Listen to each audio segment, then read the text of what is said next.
Amigas y amigos, muy buenos días, distinguidos invitados.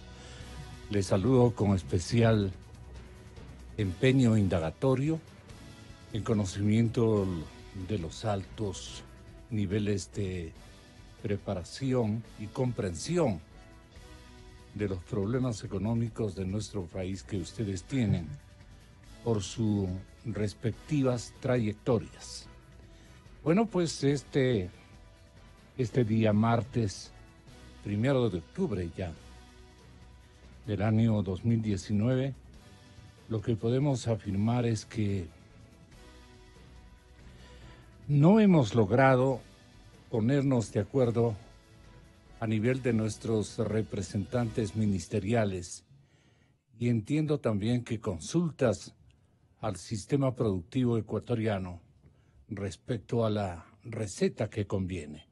Pero tenemos el honor de contar una vez más con la concurrencia de César Robalino, exministro de Economía, exministros de Economía y Finanzas, el que sugería justamente lo que en estos últimos días nosotros hemos ratificado como intencionalidad y como iniciativa de que se autoconvoquen el señor presidente Moreno y los aspirantes a la presidencia de la República. Una sugerencia que el economista César Robalino nos dejó la otra mañana reciente, que tuvo la bondad de acompañarnos. Yo creo que ni Jaime, ni Guillermo Lasso, ni Gustavo, ni nadie se puede oponer a sentarse con el presidente, pues van a aceptar sentarse y conversar para tratar de hacer un esfuerzo y llegar a un acuerdo. ¿Por qué? Porque el día de mañana, si el señor Lasso quiere ser presidente, si Jaime Nebot quiere ser presidente, si Gustavo Larrea quiere ser, o cualquier otro, requieren de un escenario más o menos razonable. Porque si no, el día de mañana, ese presidente de la República dirá lo que dijo Camilo Ponce Enríquez, que en paz descansa. No me han nombrado presidente, sino síndico de una quiebra. Recordamos al expresidente Camilo Ponce incluso, con semejante acerto que cobró trascendencia en la historia nacional de los últimos tiempos. Este gran presidente de origen conservador, o de ideología conservadora tradicional, pero una eminencia como jefe de Estado, al igual que otras figuras presidenciales que en nada se parecen a los que por ahora recorren los pasillos de Carondelet. No es contra usted, señor presidente de la República, es contra todos los que no han sabido ofrecernos los servicios y las iniciativas más prodigiosas, si cabe el término, para salvarnos de una permanente etapa histórica que no hemos sabido enmendar errores y que no hemos sabido cosechar virtudes y tratar de emularlas. Patricio Donoso, que es el segundo vicepresidente de la Cámara Nacional de Representantes, o la Asamblea Nacional, como solemos mencionarla, está con nosotros también en esta mañana. Y en la ciudad de Guayaquil nos acompaña el economista Alberto Acosta Burneo. Los impactos del paquete económico, pero yo me anticipo en mencionar, viendo semejante libro que tiene forma de revista, el último número del magazine Vistazo, con todas las 500 mayores empresas del Ecuador, con sus detalles, sus peculiaridades, su poder y también su lista de facturación, su potencial de ventas, de rescate de utilidades, de considerarse las empresas más rentables del país, los sectores y sus respectivas realidades nos hacen pensar de que ellas están, para bien o para mal, cosechando lo que han ejercitado las autoridades económicas acertadas o desacertadas de los últimos tiempos. Y aquí está un informe, no es una cuña, pero es una realidad que conviene que nos conozcamos entre todos los que gestamos emprendimientos y tratamos de mantener en buen nivel de eficiencia a nuestros respectivos emprendimientos. Entonces nosotros creemos que esta lectura respecto de las 500 mayores empresas del Ecuador va a ser bien a todos, especialmente a las personas que tienen que ver con realidades del mercado, la gente que vende servicios, la gente que instaura lógicas financieras adecuadas y que recorre los procesos de ajuste económico con una permeabilidad, pero plena de sabiduría, porque eso es lo que les corresponde, don Patricio, a los empresarios y también a los parlamentarios. ¿Cómo cabe su intención de opinión este mismo instante cuando el ajuste económico que aún no llega, no se pusieron de acuerdo, pero entiendo están generando una reacción más o menos apacible de que están buscando una salida adecuada que no incomode a todos los sectores de la economía? Ayer, ¿qué piensa usted ocurrió en el otro palacio, don Patricio? Muchas gracias, Gonzalo, por Bienvenido. la entrevista. Y por supuesto, para mí es un orgullo el compartir esta mesa de trabajo con César Robalino Gonzaga, un ecuatoriano que ha sido varias veces ministro de Estado, ministro de Finanzas, y que dicta cátedra siempre que lo escucho de temas de orden económico y financiero. Comparto con él también temas en el Consejo de Cámaras. Tengo la suerte pues de compartir muchas opiniones permanentemente con César Robalino. Segundo, quiero manifestar que usted mencionó, Gonzalo, aquello de la trayectoria, y en el caso de César Robalino, esa gran trayectoria. Acosta Burneo en Guayaquil. Sí, y está Alberto Acosta Burneo en Guayaquil, también un joven ecuatoriano que de economía sabe muchísimo y del cual todos aprendemos permanentemente. Bien, usted mencionó, y quiero hacer una pequeña digresión, Cámaras Representantes, Asamblea Nacional. Gonzalo, debería llamarse Congreso. Siempre debió o debería continuar con el nombre aquel que históricamente tuvo el Ecuador, porque eso de llamarnos Asamblea Nacional es una orden de Chávez, por eso se cambió el nombre. No, señor, existe el Congreso de Fútbol, el Congreso de los Abogados, el Congreso de los Arquitectos, y no le llamamos Congreso como debemos llamarlo de verdad. Bien, en efecto, no ha llegado todavía a la legislatura. Yo generalmente cuando hablo en el Parlamento hablo de parlamentarios, de legisladores, porque eso es lo que somos, más allá de asambleístas.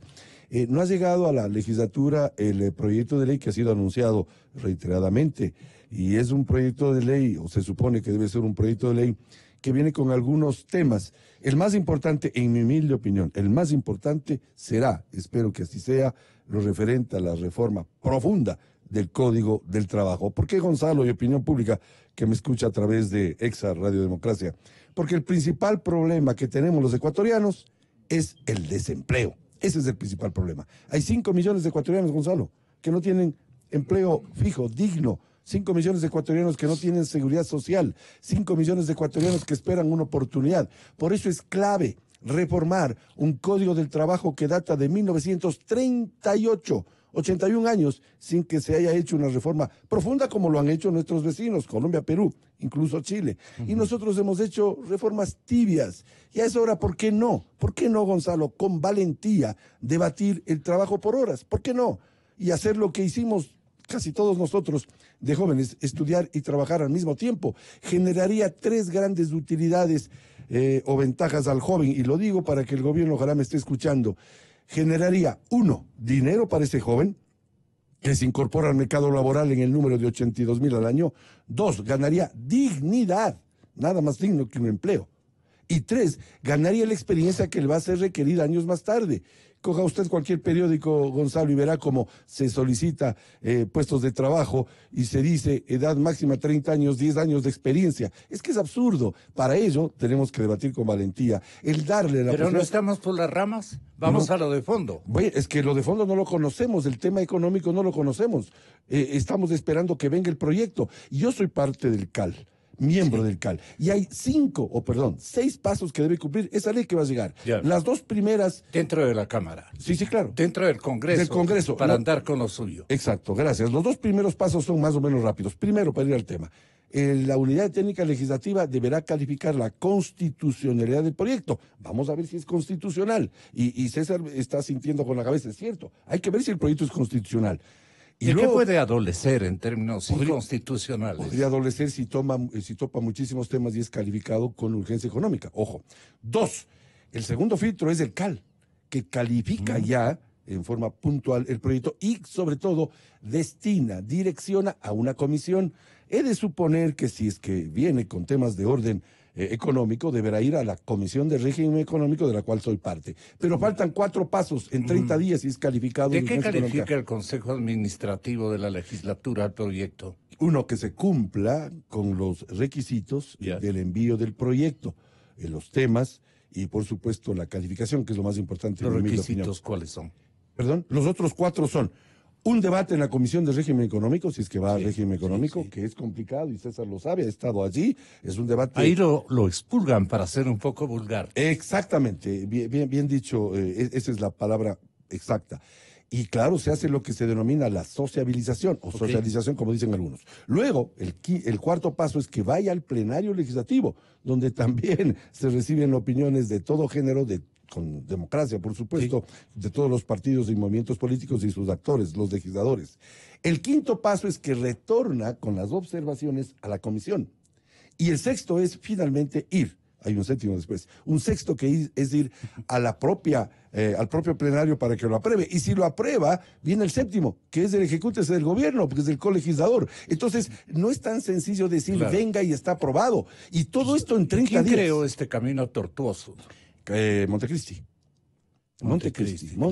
Le convenía, ¿no? Sí, claro, es que Montecristi se hicieron... Poner zancadilla a todo lo que no era del Ejecutivo. Yo acudí como presidente del Comité Empresarial Ecuatoriano y soy emprendedor y he sido toda mi vida. Hoy circunstancialmente soy legislador, pero acudí como presidente del Comité Empresarial Ecuatoriano hace 12 años a Montecristi y algunos me acompañaron, creo que incluso César, a decirles a los señores que hacían la Constitución, más allá del señor Viciano, aquel español que, voy a decir un quiteñismo, yo haciendo la Constitución, la del Ecuador, la de Venezuela, la de Nicaragua, la de Bolivia, no sé si en Cuba, no tengo idea si ahí exista o no una Constitución, no soy experto en el tema, pero les dije que cometían serios errores, un hiperpresidencialismo, Gonzalo, tan bárbaro, que el presidente tiene, cualquiera sea, un poder desmedido frente al primer poder del Estado, llamado Asamblea, Congreso Nacional. Pero, ojo, ahí se creó un quinto poder, el Consejo de Participación Ciudadana, recordará usted que ahora estamos tratando de borrarlo del mapa, que fue un serio error. Decía esto porque ese hiperpresidencialismo hace que todos los proyectos de ley, si no tiene o no tenemos el visto bueno del colegislador, no pasa a ser ley de la República. Y siendo de carácter de urgencia económica, como eventualmente llegará el proyecto, el tiempo siempre se verá corto. Estos son los lineamientos constitucionales que determinó Montecristi para la aprobación de este tipo de formatos legales tan importantes e irreemplazables. Pero el ideario de este nuevo concepto de hacer economía fiscal, especialmente, tiene errores que buscan ser enmendados. Han habido acciones de reformas importantes o simplemente entre las personas que se ubican en la cúpula administrativa de todo el aparato estatal, tienen que ponerse de acuerdo y sumar voluntades para cuajar en un documento económico que tenga coherencia, que atienda las necesidades del país y las factibilidades que pueda tener los ingresos nacionales hacia el fisco. En eso están. ¿Cuáles cree que en esta coyuntura, economista Robalino, son los elementos que deben estar prácticamente concretando una meditación, una reflexión y hasta una acción de polémica económica en el cuarto grande del gabinete ampliado que ayer se reunió en Carondelet. Gracias, Gonzalo. Muy amable por la invitación. Es un placer estar con Patricio y con Alberto en Guayaquil. Alberto Acosta Sí, Burneo Alberto está Acosta, con sí. nosotros. Fíjese. Gracias por el honor. Parece ser que son expertos en el gobierno de meterle más confusión a toda Sí. la situación en el Ecuador, no más incertidumbre. Hace pocos días, y lo digo con todo el respeto, el señor vicepresidente le dice al país: señores, sean comprensibles por todas las cosas que se vienen. ¿Cuál es la idea? La idea, sin haberlo precisado, es que se viene un aumento del IVA, se viene impuesto a la renta de las personas naturales, etcétera. O sea, se vienen más impuestos y más impuestos. Ese es el mensaje sin haberlo mencionado. Pero anoche entiendo yo que el señor ministro del Ambiente, Ledesma, declara y dice: no va a haber paquetazos. ¿Qué significa paquetazos en el discurso político?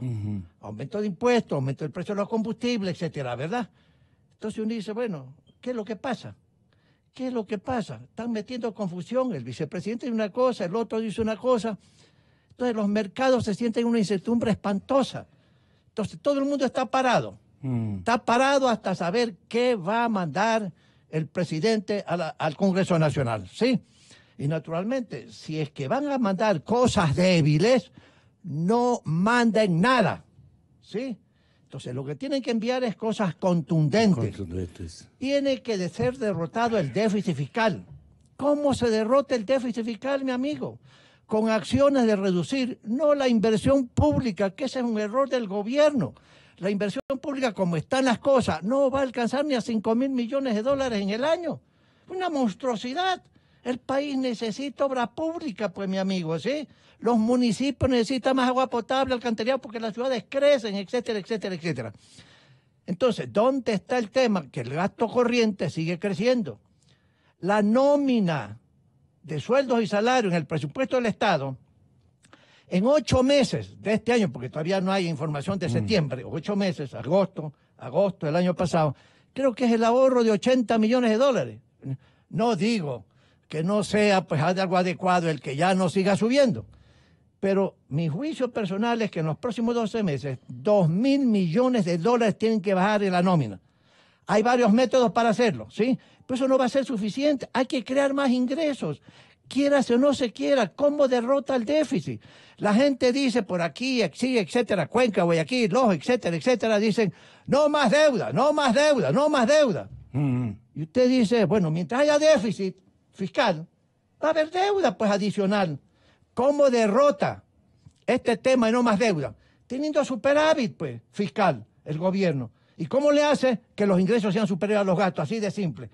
¿Y cómo combina el asunto? No a través de decir, ya no voy a hacer obra pública. ¿Qué operaciones de suma y resta produciría usted en un buen diseño, economista? Hay que aumentar el IVA. Mi juicio personal es que hay que aumentar el IVA. 3 puntos, 4, 5. 3 puntos, de 12 a 15%. Eso da un rendimiento de 1.500 millones de dólares millones. aproximadamente. ¿Sí? ¿Y el déficit a cuánto asciende?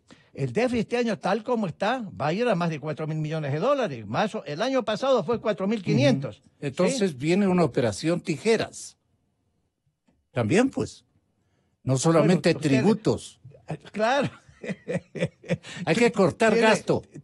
Sí, por eso le digo 2.000 millones en los próximos 12 meses en términos de sueldos y salarios. Tiene que hacer.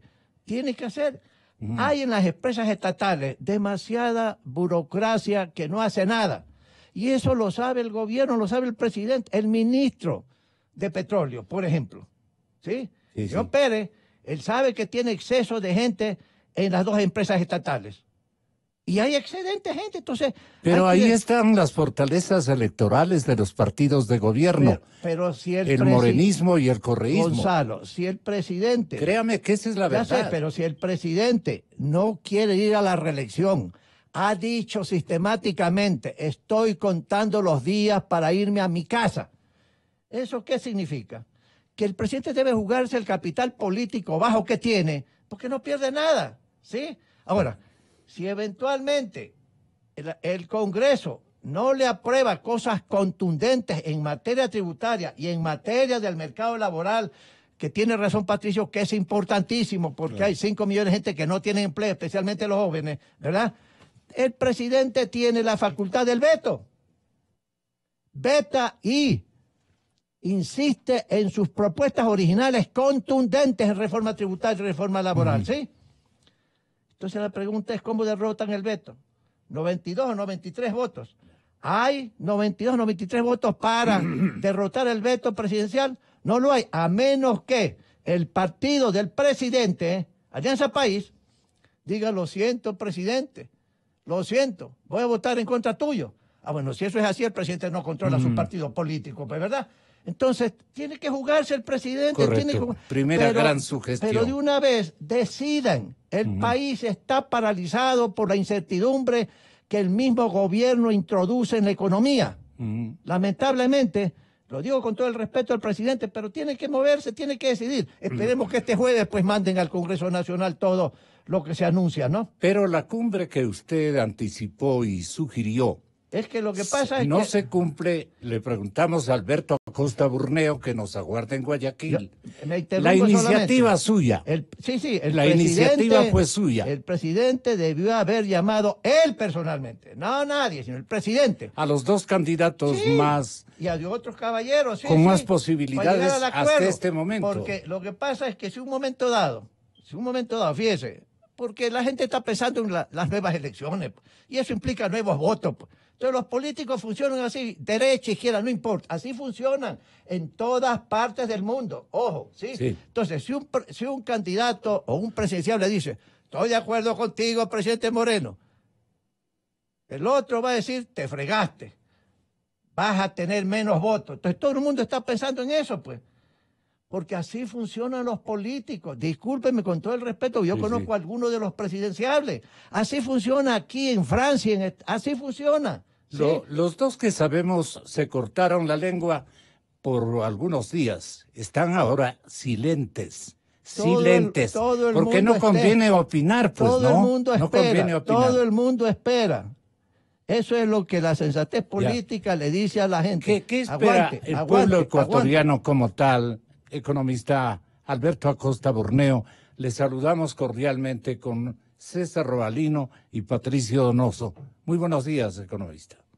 Muy buenos días, estimado Gonzalo, César, Patricio, un gusto estar con ustedes. Yo veo con preocupación que se insiste con una misma receta, que es la receta de seguir tratando de financiar un gasto que nunca se puede cerrar. Vemos que el gobierno ya durante 10 años, la década del correísmo, aplicó en promedio 3 reformas en materia tributaria por año, y el dinero no le alcanzó.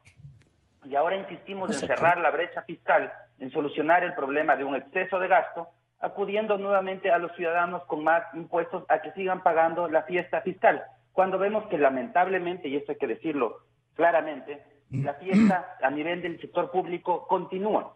El gasto corriente no solo que no disminuye, sino que sigue creciendo el gasto corriente. El gobierno no logra limitar el gasto corriente. Vemos que en el primer semestre de este año el gasto corriente subió en 282 millones de dólares. El gasto corriente 406 millones de dólares. Cuando vemos que lo único que se reduce es la inversión, pero es insuficiente para poner en orden un Estado que nos ha quedado demasiado grande. Entonces, en este momento, insistir en más impuestos como la solución al problema, primero, que es una medida que es recesiva, pero más grave que eso, es que en el largo plazo es una medida que limita la posibilidad de crecimiento de la economía, porque le entrega más recursos al Estado, dinero que sale del bolsillo de los ciudadanos, que podría servir para inversión, que podría servir para consumir, le entrega al Estado para que lo consume, para que lo utilice en sus gastos improductivos. Es decir, no es beneficioso para la sociedad seguir aumentando ese gasto, porque vemos que lamentablemente, también hay que decirlo, en el sector público se desconoce lo que es la palabra priorización. No hay priorización en el gasto. No es que ese gasto va a ir a salud y educación. Según sus cálculos, ¿a cuánto asciende el gasto corriente excesivo? Yo creo que todo lo que está por fuera de salud, educación y seguridad es gasto corriente excesivo.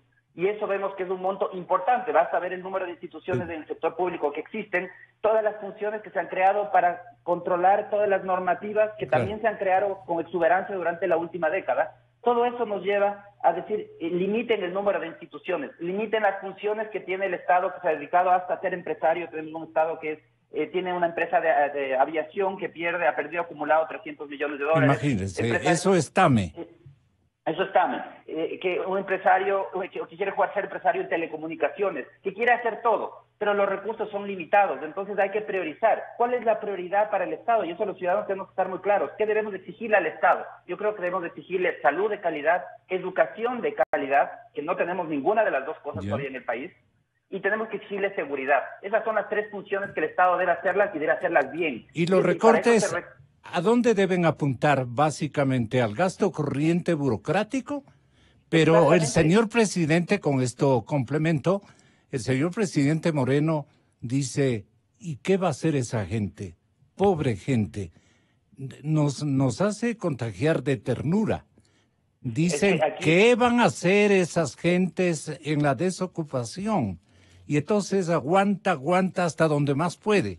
Pero nos está causando se está irrogando él mismo, un daño terrible si es que no toma decisiones de recortes de un gasto que perjudican el normal manejo de la hacienda pública. Estimado Gonzalo, aquí hay que estar muy claros. Las dos alternativas, para poner en orden las finanzas públicas, hay un hueco que hay que cerrar de alrededor de 5.000 millones. El Estado nos quedó muy grande en 5.000 millones y ese es el compromiso que tiene el gobierno en este momento de cerrar. Para cerrar ese hueco hay dos alternativas, o más impuestos o menos gasto. Las dos alternativas en el corto plazo son recesivas inevitablemente. Cerrar el desequilibrio fiscal es costoso política y socialmente, eso es inevitable, pero tenemos que ver la alternativa menos mala, y en el mediano y largo plazo, la menos mala es reducir el gasto público innecesario, improductivo, porque al final son recursos escasos de la sociedad que se utilizan para fines que no generan más bienestar, que no generan incrementos de competitividad, que no generan incrementos de la capacidad productiva, simplemente van al consumo. ¿Dónde está el volumen más grande de burocracia común y corriente? Burocracia, sin ninguna posibilidad de medirla en sus niveles de eficiencia y aporte a la situación nacional. Yo creo que el grueso, porque una cosa es ver el número de personas. Si uno ve el número de personas, dice, sí, la mayoría de personas son médicos, son profesores, están en la seguridad, en las Fuerzas Armadas. Eso no es cierto. Pero suando uno ve el número de sueldos, ahí no están los sueldos dorados. Así es. Los sueldos dorados están en la burocracia central, en todas esas instituciones que se crearon para trabar la vida del ciudadano, para que después requieren de una gran cantidad de personas para controlar que se cumpla con esa normativa. Y en todas estas empresas públicas que al final del día lo que hacen es una gestión ineficiente de recursos escasos de los ciudadanos. Entonces yo sí creo que el Estado tiene que entrar a una real austeridad antes de seguir pidiendo a los ciudadanos que sigan pagando las cuentas de una fiesta en la que no participaron. ¿Y cómo usted haría o operaría una estrategia de reparto financiero en el presupuesto general del Estado que no produzca impactos recesivos o castigos sociales o especialmente castigos al aparato productivo, a los gestores de inversiones y de emprendimientos que otorguen empleo sano y utilidades para sus respectivas empresas? Gonzalo, lo que usted menciona es un tema crítico. La idea de subir el IVA, que es un impuesto al consumo, al final del día, en las circunstancias actuales del mercado, ese IVA no va a poder ser transferido en su totalidad a los consumidores. Va a ser asumido por las empresas para poder seguir vendiendo. Vemos que las empresas tienen que hacer promociones, reducir precios para poder vender, si no, no venden. Entonces, este incremento del IVA en las circunstancias actuales se va a convertir en un incremento en el costo de producción. Es decir, va a agravar la difícil situación del aparato productivo que tiene en este momento problemas de competitividad. Por eso es que la alternativa no puede ser cargarle de más impuestos a la producción, a seguir haciendo más caro producir en el Ecuador, porque al final del día lo que seguimos es destruyendo competitividad, seguimos complicando la generación de riqueza. Y entonces el poner en orden las cuentas fiscales, que como digo, en las dos alternativas son recesivas inevitablemente, eso no se puede evitar, pero lo menos hay que tratar de hacer el menor daño posible. Y el menor daño posible hay que hacerlo a la generación de riqueza. La alternativa de hacer el menor daño posible es reduciendo gasto público improductivo y no incrementando costos de producción, no afectando a la producción que de por sí está pasando por una situación complicada por un problema de competitividad. Segundo vicepresidente del Congreso, don Patricio, tenga la gentileza. Henry Cucalón, que es el jefe de bancada social cristiana, dice clarísimamente: es imaginable que el gobierno no tiene votos para golpes tributarios y por eso hay que advertir que la intención será pasarlo por el Ministerio de la Ley en 30 días, es decir, por la ventana. ¿Usted cree que están en esa consigna? En la primera parte que ha dicho mi buen amigo Henry Cucarón, estoy de acuerdo. Aparentemente no hay los votos para implementar nuevos impuestos. Aparentemente. Hay que revisar qué es lo que viene, pero tiene razón. Es que ustedes son aparentes en el Congreso. Lo que pasa es que no tenemos todavía el proyecto, pero... Claro, no lo conocen a fondo. Sí, claro, pero si llegase así, con nuevos impuestos, Henry Cugalón tiene razón. En cuanto a lo segundo que ha manifestado Henry, no podemos permitir que el proyecto pase por el Ministerio de la Ley, como usted bien lo grafica, por la ventana. Eso no lo podemos permitir. Tenemos que debatirlo en la Asamblea. Henry dice por la ventana. Así es, y yo creo que en eso tenemos que juntarnos todos, debatir el proyecto, sociabilizarlo y aprobarlo o negarlo, pero tomar ¿Usted tiene una decisión. fórmula salvadora, Patricio? No, no la tengo. No la tengo porque la situación es tan Que grave. construya un consenso mayoritario. Sí, le grafico algo que es sumamente grave y no se lo ha dicho. Al inicio del gobierno anterior, el gasto corriente era de 3.300 millones de dólares y terminó siendo, a finales del gobierno anterior, en 10.200 millones de dólares. Es decir, se triplicó el gasto corriente. Ahí está el problema. El haber aumentado el gasto corriente en forma tan desmesurada, claro, se pensó que como el petróleo llegó incluso a $140, esto era de por vida, pero el petróleo bajó, era obvio, y ahora está en 50 y pico, no importa en cuánto esté. El hecho cierto es que se desperdició ese boom petrolero que tuvimos, el segundo boom petrolero. El primero en la dictadura de Rodríguez Lara y el segundo en el gobierno de Correa. Eso es evidente. Entonces, frente a ello, debemos hacer correctivos como ecuatorianos, pero no es un camino aceptable el que pase por el Ministerio de la Ley. Hay que ganar en competitividad, hay que meterle ñeque al crecimiento económico. Hay recetas, y usted habló al principio del programa de recetas. La mejor receta es generar empleo para que la gente tenga dinero en su bolsillo y pueda aumentar el consumo. Al aumentar el consumo se produce un círculo virtuoso de que las empresas venden más y ahí pagan más impuestos. Cuando hay más actividad económica, se recauda más. No en una recesión. Pues, exacto. Hay una contracción económica. Exactamente. Hay una famosa curva de Laffer que la repite permanentemente, por ejemplo, Guillermo Lazo, que hace referencia a que hay un momento dado en que si los impuestos son mayores, la recaudación es menor, porque se debilita la actividad productiva. Lo que hay que hacer es reactivar la actividad productiva, por Dios, lo estamos diciendo años. Y para eso hay que firmar un acuerdo comercial con los Estados Unidos. Hay que firmar los acuerdos bilaterales de inversión que el gobierno anterior, el día anterior a dejar el poder, 23 de mayo del 2017, los denunció. Hay que ser parte de la Alianza del Pacífico, porque a retorno del denodado trabajo del agricultor y el agroindustrial ecuatoriano, cuando vende calzado, flores, textiles, lo que fuera al exterior, a retorno de eso vienen esos rectangulitos verdes que se llaman dólares o euros. Eso es lo que hay que hacer. Esa es la receta, que toma tiempo. Claro, yo creo que el gobierno se demoró, el actual me refiero, en implementar medidas de activación del sector productivo. Hay que eliminar el impuesto a la salida de divisas. Ojalá venga así el proyecto, Gonzalo, porque ese impuesto encarece casi toda actividad productiva en un 5%. En otras palabras, el gobierno anterior tuvo la habilidad, entre comillas, de devaluar el dólar a 95 centavos. Es que es una barbaridad. Hay que eliminar esa figura que todavía está medio por allí, del anticipo del impuesto a la renta. No, Gonzalo, a renta ganada, renta pagada, lo dice la Cámara de Comercio de Guayaquil, y tienen razón, porque si no, ¿quién devuelve cuando se ha pagado de más? Okay. Y se retrotrae la actividad productiva y económica. El señor presidente Moreno, economista robalino, si quiere ir a su casa propia, la casa de la historia, en buenas condiciones, con los recuerdos más gratos de la población ecuatoriana, su memoria para siempre muy bien reivindicada por sus familiares, sus nietos, sus hijos. Haría lo que usted estaba sugiriendo. Le dio el camino usted al señor presidente para que confluyan los dos mejores, no mejores, sino los mayores aspirantes a la presidencia de la República en términos de probabilidades. Se reúnan con él y diseñen un mecanismo de reajustes, de empeños y de activación de la producción. Es decir, no un paquete solamente destinado a sangrar a los ecuatorianos, a quitarles lo poco que les queda. No, sino por el contrario, a activar el aparato productivo nacional.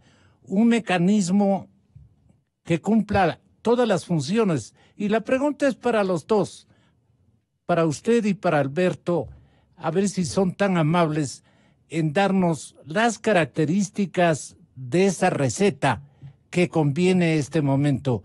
¿Por qué se ha detenido en el Palacio de Carondelet el gabinete ampliado a continuar pensando unos días más cuál es la obra, la manufactura financiera que ellos quieren entregar al país, pero un país que quiera avanzar, no estancarse? ¿Cuál cree usted que son las dificultades de cálculo o las dificultades y falencias de posibilidades o de potencialidades que no llegan a ponerse de acuerdo entre moros y cristianos, economista? Fíjese, antes de eso, si usted me permite, ¿no? Cuando yo hablo de reforma tributaria, no hablo solamente del IVA, ¿no? Como dice Patricio, hay que eliminar el impuesto a salida de divisas. Nada de gradualismo, de unos, como decía pues el amigo Bucarán, de un solo toque, fuera. Eso implica 1.000 a 1.200 millones de dólares menos de recaudaciones. Uno, dos. Usted tiene para bajar la estructura de costos en el país. Y Alberto habla de la productividad, la eficiencia. Sí, estoy de acuerdo en eso, pero ese es un proceso un poco más largo.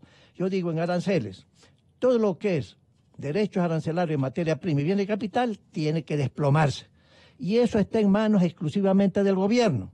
Eso implicará pérdidas de recaudaciones, ¿ya? El impuesto anticipado a la renta, como dice Patricio, hay que eliminarlo totalmente.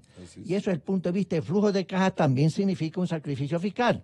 Entonces, si uno está pensando en reforma tributaria de ese tipo, en eliminar una serie de impuestos, uno dice, muy bien, ¿cuál va a ser el efecto sobre las recaudaciones y sobre la posición fiscal? Va a ser complicada, pues. Alberto dice, lo uno o lo otro, sencillamente, no hay alternativa. Hay que escoger el que menos daño hace a la situación macroeconómica. Interesante, sí.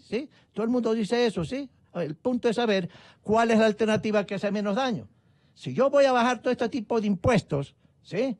Y no compenso, pongámoslo así, sencillamente lo que va a acontecer es que el déficit no se va a terminar ni hoy, ni mañana, ni pasado mañana. Y hay que derrotar el déficit. Uno, dos. Permítame decirle lo siguiente también. Dentro de esta coyuntura, de esta transición que es enormemente compleja macroeconómicamente hablando, ¿qué se puede hacer para que el país no se hunda un poco más desde el punto de vista económico? ¿No se estanque? Yo digo, exacto, no se estanque. Yo digo, aquí tiene. No me gusta mucho decir lo que voy a decir, la industria extractiva. Petróleo. Hay que ir a 700.000 barriles de petróleo de producción, que implica 55 millones más de producción al año y de exportaciones. Eso, por $50 van a significar 2.500 a 3.000 millones de dólares. El presidente tiene que reconocer que se equivocó cuando dijo lo siguiente. En esta zona del oriente, el Yasuní, se puede, sí, se puede sin hacer daño a la naturaleza, se puede producir. Pero yo prefiero que lo haga el próximo gobierno.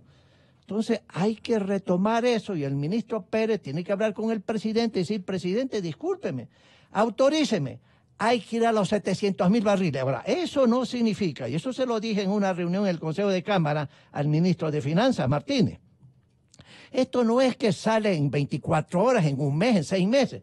Pues el momento en que se mete ese plan y comienzan los acreedores internacionales y los mercados a saber que Ecuador se va a ese nivel de producción, oiga, se facilita un poco más la apertura de los mercados de capitales.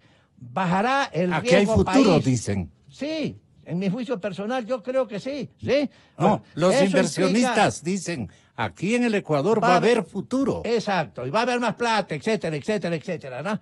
No me gusta esto porque eso implicaría que la economía va a depender más de la industria extractiva. Pero en esta coyuntura uno dice, ¿qué más? ¿Cómo facilito más el ajuste, verdad? Luego usted tiene el sector construcción. Yo digo lo siguiente. Yo llamaría a los banqueros, con todo el respeto a los 5 bancos más grandes, decirle, vea mi amigo, hay que hacer un programa, aparte de lo que ustedes están haciendo en vivienda, de $1.000 millones más para construcción de vivienda y financiamiento a los constructores. Y vamos a ver a clase media los nichos necesarios para la demanda. Y eso vamos a pedir auxilio a los multilaterales de financiamiento como la CAF, el BID, etcétera, para que financien un programa de esa naturaleza. Para eso hay que armar un programa sólido que permita ser vendido a los banqueros ecuatorianos y luego a los organismos multilaterales, ¿sí? Imagínense lo que significa el sector construcción que está requete deprimido, ¿sí? El efecto dinámico de $1 ahí de inversión es extraordinario en términos de mano de obra, etcétera, etcétera, etcétera, etcétera, ¿verdad? Y luego tiene la industria, pues, de la minería. Ahí usted tiene con una serie de complicaciones. En Imbabura, en el Azuay, etcétera, en Bolívar. El gobierno tiene que entrar a la minería. A la minería y conversando con la gente para decir, oiga, hay técnicas ahora que hacen menos daño a la naturaleza y que se cumplan tales y tales requisitos para que una empresa extranjera pueda venir. El sector minero privado extranjero está dispuesto a meter más plata en el Ecuador en minería, pero cuando ve todo lo que está pasando en el Ecuador, todo el mundo se detiene, pues, mi amigo, ¿sí? Entonces, ese es el otro sector que hay que ver cómo se maneja adecuadamente al futuro. Perfecto. Para que cosas resurja la economía. 1, 2. El tema de qué es lo que pasa en Carondelet. Vea, usted no puede, y con todo el respeto le digo al presidente de la República, usted no puede hacer política social sin plata, sin billete, sin dinero, sin recursos financieros, perdóneme, ¿sí? Parece ser que en el gobierno hay el frente político que no quiere que se arme oleaje en el país. Que no hayan olas, déjennos terminar tranquilamente para irnos a nuestra casa. Oiga, la crisis implica que tiene que haber cierto oleaje. Tiene que haber, y se vienen manifestaciones populares. Bueno, no es el primer gobierno que va a tener manifestaciones populares. Pues. Claro. El gobierno de Sixto, que en paz descansa, lo tuvo. Febre Cordero lo tuvo. Osvaldo Hurtado lo tuvo. Jaime Rodó, que en paz descansa, buen presidente, también lo tuvo. Este gobierno no quiere que haya nada. Imposible, pues, en esta crisis económica, ¿sí?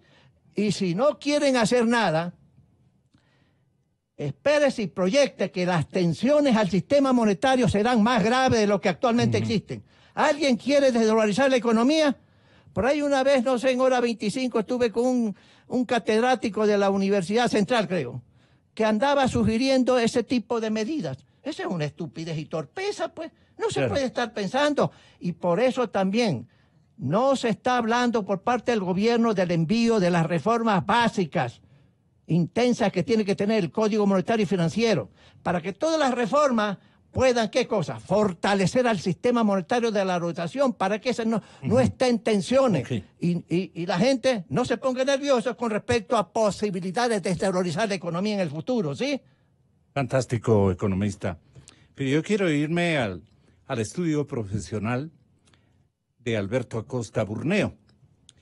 El economista nos sabrá decir si también este gabinete del presidente Moreno cuenta, tenga la bondad de nuevamente molestarle, pero lo que yo quiero potencialmente, si no nos responde, tendrán que hacerlo ustedes. Les expongo esta idea a los tres. El hecho es de que hay una posibilidad importantísima también de recaudo o de recomposición de impuestos. Me refiero a que hay muchas exenciones, a que hay muchos tratamientos tributarios con dedicatoria que tienen que ser retirados por fuerza de las circunstancias.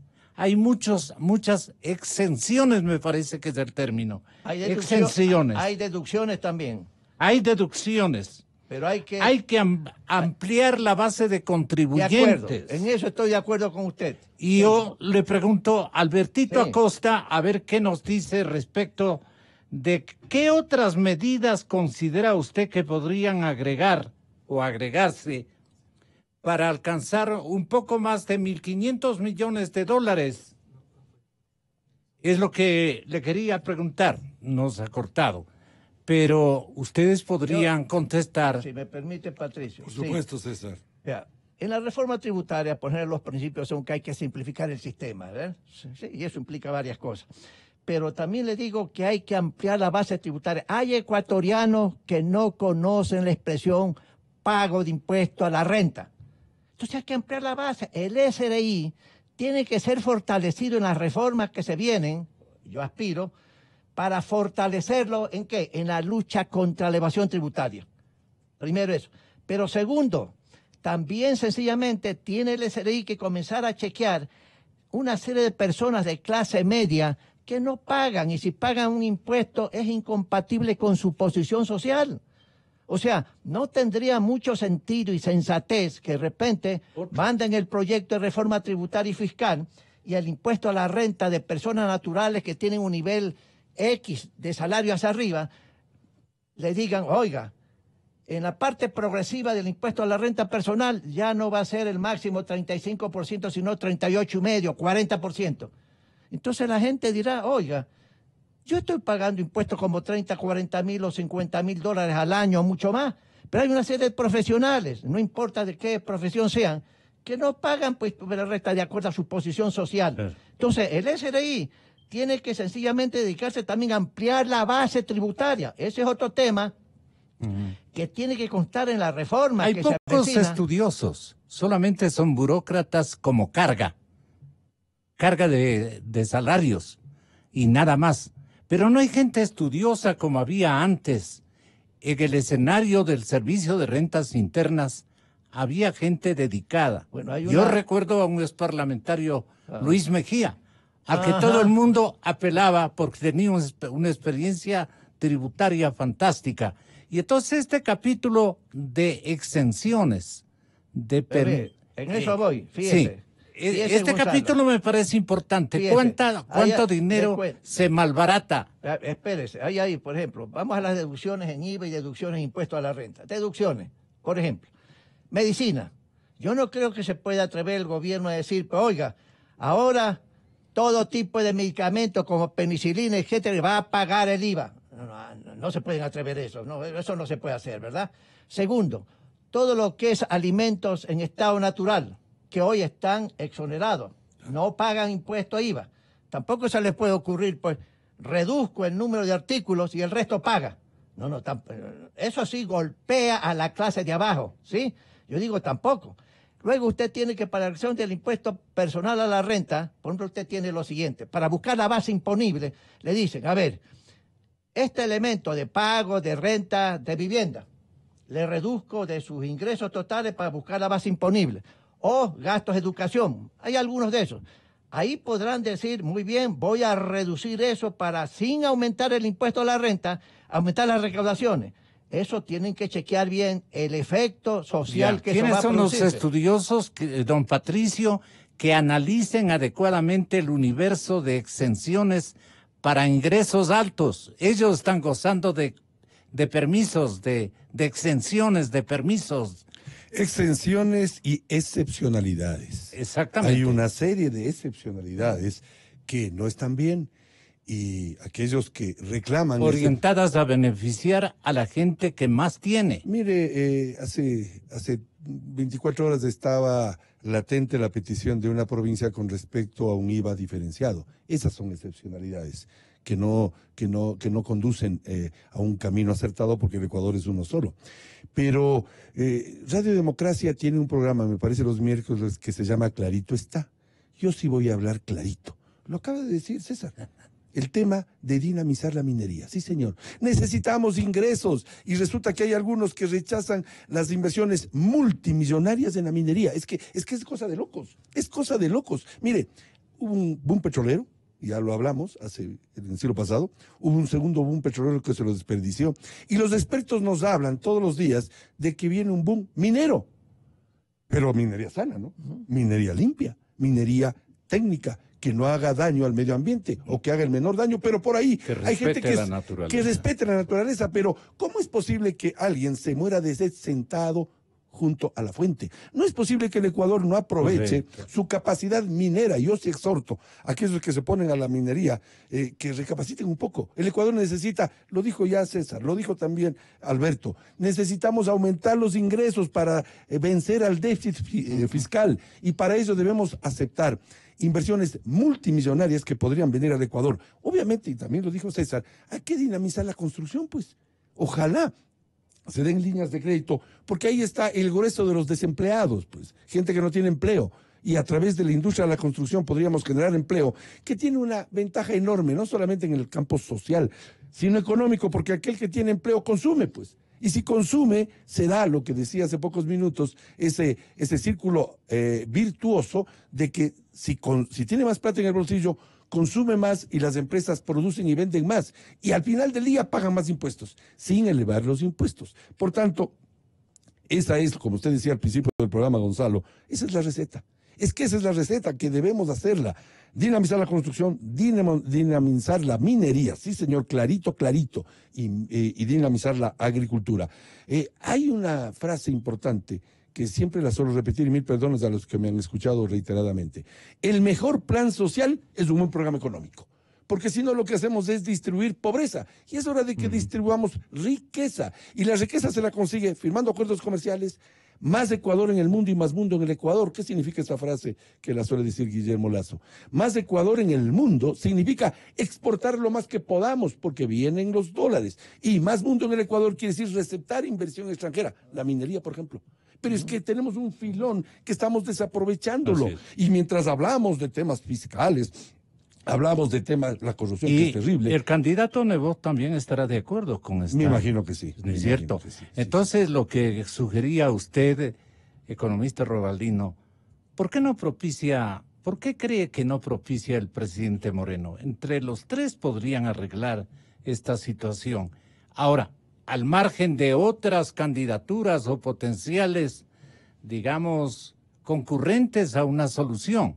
Bueno, pues este momento la coyuntura nos permite hacer por lo menos eso, pero buscar consensos. Porque hay un ejército de guerrilleras correístas que le acaban al presidente Moreno. Le destruyen todos los días, recordando a un valiente símbolo de buen gasto, de maravilloso conductor de la economía como ha sido, dizque, el presidente Correa. Y la gente le asalta y le dice, ¿por qué te fuiste, Correa? Dejas un gran vacío al Banco Central, vacío al IES, vacío a las arcas fiscales, vacío al Fondo de Cesantía, vacío a las arcas fiscales, vacío en la refinería del Pacífico, vacío en el bolsillo de los ecuatorianos. Mejor no digo más. Prohibido olvidar un anuncio que ha sido empapelado en la capital de la República y en algunas ciudades del país con sentido común y con lógica. Entonces, lo que yo quiero decir es, ¿cómo le ayudamos al presidente Moreno a que conciba un aliento último de su gestión histórica? Yo la verdad es que no me explico la posición del presidente. ¿Será que el frente político lo convence de algo no adecuado en mi opinión? No lo sé, pero la verdad es que si el presidente quiere realmente que se apruebe en la Asamblea una serie de cosas realmente contundentes, no cosas tibias, ¿verdad?, tiene que tener el apoyo no solamente de su partido en términos de voto, sino de una serie de otras agrupaciones en las cuales creo, en las cuales el Partido Social Cristiano y otros partidos menores son importantes términos de votos en el Congreso Nacional. Pues, ay, sí, no sé, ha estado haciendo algunas tareas en esta materia la señora ministra de Gobierno y que no se sabe y que a lo mejor se ha movido ella en forma secreta, requete secreta, y que nos va a dar una sorpresa, no lo sé. Pero claro, yo hubiese preferido que el presidente de forma personal llame al uno, llame al otro, se sienten y digan, esto conviene al Ecuador y esto le conviene a ustedes presidenciables, ¿sí? Pero déjenme algunas cosas que a veces la gente no menciona. No hemos hablado del mercado laboral, la que es necesario y básico, pero es la repatriación de capitales. Hay mucha gente que ha sacado su plata del Ecuador, pagando o sin pagar el 5% de impuesto a la ley de divisas, ¿sí? Y hay gente que tiene la plata en el Ecuador, pero en el colchón. El Banco Central, con todas las deficiencias de la metodología que tiene para hacer la estimación, hay lo que le llaman las especies monetarias en circulación. Según el Banco Central, hay 16.000 millones de dólares en el bolsillo de la gente con los colchones. Supóngase que haya una deficiencia metodológica de 2.000, 3.000 millones. Oye, es demasiado dinero, 12, 13.000 millones de dólares en los bolsillos, ¿sí? Entonces, en el proyecto de reforma tiene que haber un articulado para decirle a los ecuatorianos que sacaron la plata, que lo tienen en el colchón, fuera de los bancos, y si han sacado plata de los bancos, no es porque tienen desconfianza en los bancos, sino desconfianza en la política económica y financiera del gobierno, que nadie sabe a dónde va, ¿sí? Entonces hay que poner una serie de artículos y decir, ecuatorianos que sacaron la plata del Ecuador, traigan la plata del Ecuador. Ecuatorianos que sacaron la plata de la banca y están en el colchón, vuelva a la banca. Y yo les doy una serie de estímulos, ¿no? ¿De qué carácter? Perdone. Señores, están plata que es legítima, pues, ¿no? No del narcotráfico y no del robo del gobierno anterior, no, pues, sino legítima, ¿sí? Yo les digo, señores, no voy a hacer nada. Si evadieron impuestos, no voy a hacer nada. Traigan la plata, les aseguro. Por ley, 12 meses tienen plazo para traer todo el dinero. Imagínense lo que sería que vengan 5.000 millones de dólares al sistema bancario ecuatoriano. Extraordinario en términos de liquidez. No beneficia al gobierno, pero beneficia la liquidez de toda la economía, mi amigo, ¿sí? Ese es un tema que yo lo toco porque muy pocas veces se escucha eso de ahí. Pero no se olvide el mercado laboral.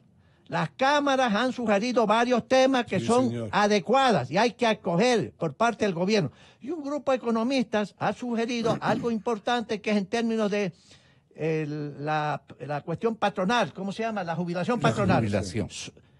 Formar un fideicomiso con un fondo diferente, que me parece interesante la idea. Ojalá el gobierno acoja también para que en la ley del mercado laboral, la reforma, puedan incorporarse lo del grupo economista y lo de los empresarios, para flexibilizar el mercado y crear las condiciones adecuadas. ¿Para qué? Para sencillamente crear más empleo, como dice Patricio. El desempleo y el empleo informal es un fenómeno brutal. Brutal. Ahí se nota la crisis económica del Ecuador. Y es un problema social, pero es un problema político. La gente tiene que vivir, pues tiene que comer. ¿Qué van a hacer? A ponerse al asalto, al robo, y eso implica seguridad implica más recursos para decirle al ecuatoriano, te va a dar más seguridad, ¿sí? Asambleísta, la eliminación de subsidios caracterizan como una medida inflacionaria. Les dejo a los dos para que mediten. ¿Usted qué opina en primer lugar, don Patricio Donoso? 1 de cada 3 tanques de gas, mi estimado Gonzalo, se van vía contrabando a Colombia y Perú. 1 de cada 3 tanques de gas. Es decir, estamos subsidiando a Colombia y Perú. No quiero decir que hay que aumentar el precio de la bombona para nuestra gente. No. Todo lo contrario. Hay que mantener ese precio. Pero sí hay que focalizar. Y controlar el contrabando, primera cosa. Segunda, les voy a decir a través de EXA... Pero qué difícil, ¿no? Así es, pero hay que focalizarlo. Hay que intentar. Hay que focalizarlo. Les voy a decir a ciertos dirigentes sindicales a través de EXA, que tiene gran cobertura, algo que quizás a algunos, pocos por suerte, no les guste, pero... olvídense del discurso del siglo pasado, pues que queremos precarizar el trabajo, cuando lo que estamos proponiendo es el trabajo por horas, como lo hice yo cuando joven, trabajar y estudiar al mismo tiempo, y que el joven pueda invitar a su novia al cine, y que el joven tenga empleo y gane la experiencia que le va a ser requerida. Pero nos acusan de que queremos precarizar. Les voy a decir otra frase. Los jóvenes no tienen trabajo. Así es. Los 5 estudiantes millones de ecuatorianos. Es una realidad lacerante. 5 millones de ecuatorianos. Una vergüenza, diría yo. Claro, 62% de la población económicamente activa. Es increíble, pero Les digo a los dirigentes, desperdiciar el ingenio, joven. así es. Les digo a los dirigentes sindicales, ya dejen de preocuparse solamente de los derechos de los trabajadores y empiecen a preocuparse de los derechos de los no trabajadores, de los que no tienen empleo, de aquellos que se incorporan al mercado laboral en el número de 82,000 al año y salen al mundo y no tienen empleo. Por tanto, más allá de medidas de orden económico, si dinamizamos el empleo, si dinamizamos la parte laboral, reformando el código laboral que data de hace 81 años, vamos a hacerle un gran favor al país. Hay que tener la valentía de debatir esto y yo estoy dispuesto a debatirlo y apoyar reformas al código del trabajo con valentía y decisión, superando el discurso del siglo pasado. Y segundo, el tema ISD. Es que es un absurdo. El impuesto a la salida de divisas no ha frenado la salida de divisas, la ha encarecido en un 5%, pero no la ha frenado, porque la gente saca como quiera cuando no hay seguridad jurídica. Todo lo que entra tiene que salir. Y resulta que este impuesto a la salida de divisas, en términos prácticos, es impuesto a la entrada de divisas. Termino con esto. Le golpea la espalda al piloto, aquel inversionista que viene con un buen billete, al ver la inseguridad en el Ecuador. Señor, siga por favor camino a Colombia, siga camino a Perú, siga camino a Chile. Y el Ecuador tiene una bajísima inversión extranjera. César Robalino le da unos golpecitos a Carondelet. A ver, lo último, economista. Yo no estoy de acuerdo con Patricio en esto de focalizar el subsidio al gas o algo de eso. Para evitar el contrabando, evitar. No digo para subir la bombona, por si acaso. No se puede controlar el contrabando sino bajo una sola medida. Precios. Meter 1.000, 10.000 policías militares en la frontera norte o sur para que no se vaya el gas. Hermano, no tiene sentido. Precios, eso es lo que funciona. Pero para evitar Pero el sugiere impacto, la medida completa espérese. en términos de precios. ¿Qué cambios habría que Yo le pondría $2 el tanquecito. establecer? 1, 2. Yo no. Espérese, sí. Ahora, eso impacta a los pobres. Muy bien, entonces hay un mecanismo creado hace muchos años atrás. No hay que crear nuevos mecanismos. El bono de desarrollo, ¿sí? Aumenta el bono de desarrollo. ¿En qué medida? En 10, 20, 30, 40, $50 mensuales adicionales. No se olvide, Correa, en la campaña electoral, cuando Guillermo Lasso le dijo al país, yo voy a aumentar este bono, $50 al mes. Correa salió y dijo, auméntese este momento, en forma populista y irresponsable, ¿sí? Pero si aumenta el precio del gas, entonces usted compensa a los pobres aumentando este bono. Así de simple. Entonces usted controla. Por eso controlar el contrabando, amigo, precios. Ese es el mejor mecanismo, amigo. Ojalá se escuche. Este subsidio en la bombona para la gente pobre es un valor relativamente pequeño para el erario nacional, pero muy grande para la familia. Nosotros no creemos que debe subirse el precio de la bombona de gas. Sí controlarse el contrabando, y es hora pues que esto se lo haga, se lo ha venido pidiendo desde hace decenas de años. Cuando tú controlas como estaba el contrabando, se viene la corrupción. Perdóname, eso es histórico en Ecuador y todas partes del mundo, Patricio. No es una propuesta pragmática. Discúlpame, ese es uno de los... Qué bueno estar en desacuerdo por ahora, porque así debe ser, sin duda alguna. Bueno, de acuerdo. Es estupendo. Gracias, Patricio. Gracias. Muchas gracias, César. Gracias. Exa y Democracia, los multimedios que informan la verdad. Inicio de espacio promocional y publicidad.